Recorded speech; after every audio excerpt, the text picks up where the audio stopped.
Alright, we're going to play the third and final map of the new Warping Core 2 DLC. There is really only one problem area on this map, and we will negate that area with a gas trap and explosive trap. Like the last map, I don't really pay attention to where the core warps as it's never really an issue. The only part of the map that will give people issues is getting their app towers placed fast enough once the first wave starts. Now the build that we're going to use for this map is done by AimAssist. I've tested this map out a few times with this build, and I've worked with him on making a few adjustments. So we are going to place ensnare and strength drain auras in 3 different spaces on the map.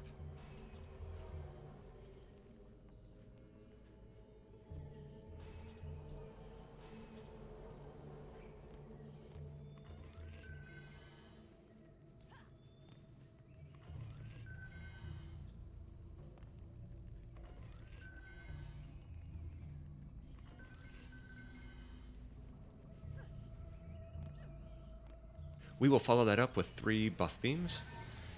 And I like to place this one right here on the corner because that's where my hermit's going to go, where my golem will go. I place this one just right about here. I don't want them too far under the tree. And the last one will be down here for the other golem. Now we have just enough mana for 3 golems. So this is where the things will get a little tricky. So we'll go ahead and build our 3 golems.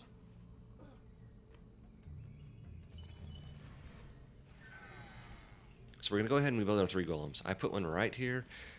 I don't know if it really matters, but I always like to think it's going to knock something into the water. Put one right over here, and we'll put the last one right over here on the edge. It's far enough away from the crystal that the crystal won't get hit when ogres or Oonga Boonga ogres start swinging away at it.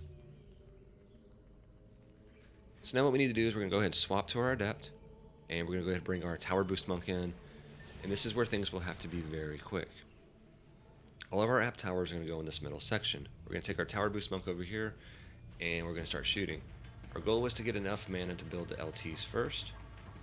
So as soon as I get some, I'm going to drop the mana, and I'm going to go ahead and swap over to my adept, and place my LTs and my DSTs, and get ready to go. I'm doing 6 LTs and 4 DSTs, and the 4 DSTs are going to go north, south, east, and west. And I gotta move around a little bit because I'm getting hit by arrows. And once you have those down, that's it. We have 60 U left, and we'll have to place the 2 traps after this wave.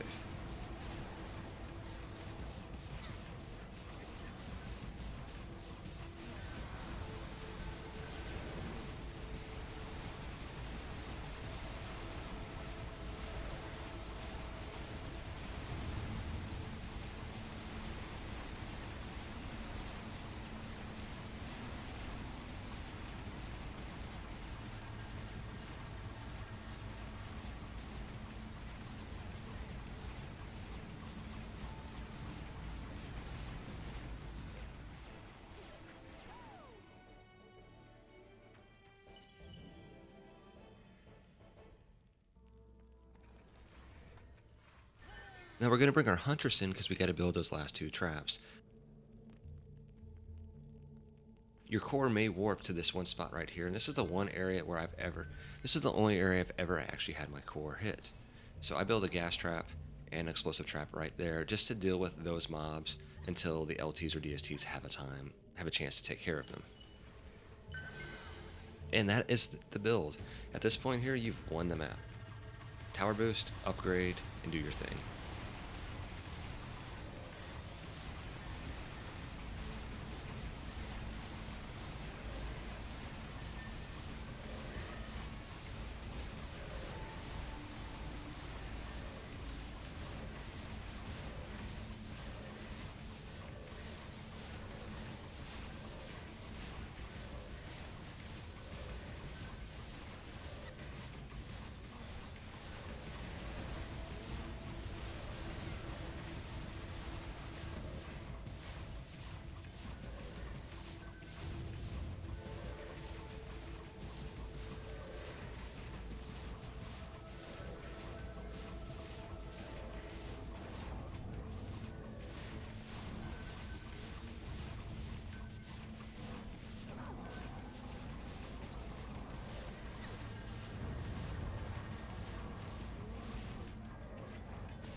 Now, just like the last maps, I'm actually going to bring in a DPS monk just to speed up the waves.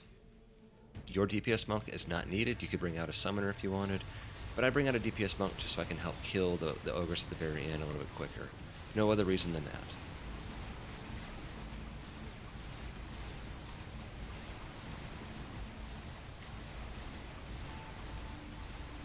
And just like in the last two maps, I'm going to bring in a summoner with a Huntress and Monk Guardian, and a summoner with a Huntress and Apprentice Guardian.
And that's it.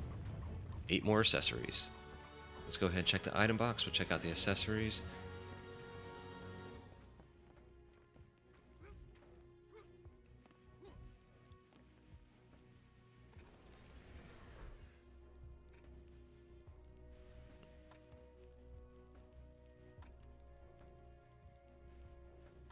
And there we go, we got our hat. Now that we've completed all 3 of the Warping Core challenges, when we go back to our tavern, since we did all 3 maps on Ruthless, we're going to get 3 Zamira mounts once we get back into the tavern. Now, if you did these challenges on Nightmare, you'll get 2 mounts. If you did these challenges on Insane or below, you'll only get 1 mount when you go back to the tavern. Just know that players who played off-host, as if someone ran the map and they were a player that played with them and they played through all 3 maps, just know that those players will not receive a mount when they get back to their tavern. This appears to only be a host-only reward. This may change, but as of August 2nd, 2024, that is the case. And there's our mounts. Now these are basically like Sea Drags, but they are physical damage, and they're about 10 to 15% less damage than a regular Crystalline Dragon. Hopefully these videos helped. Thank you all, and happy farming.